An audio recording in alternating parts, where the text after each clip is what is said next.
লাগে মাসিকে সবাই ভালো আছো, আমিও ভালো আছি। তুমি আজকে চলে আসি নতুন একটা ব্লগ নিয়ে। তো এখানে হচ্ছে গিয়ে লাউ, লাউ কাটা হচ্ছে, এই যে লাউ। এখানে আছে সবেদা, এখানে 5 কেজি পেঁয়াজ আরও ছিল। ভাই এখানে কি বলছো বলো? ও খেলছে।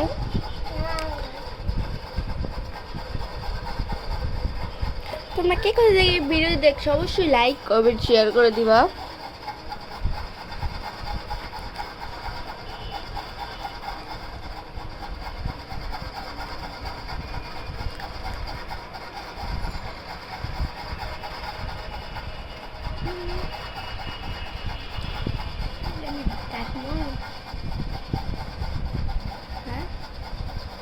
সো গাইস টাটা, আবার কিছুক্ষণ পরে ফিরে আসতেছি। তোমরা ভালো থাকো, আল্লাহ হাফেজ, বাই দাও। ওকে।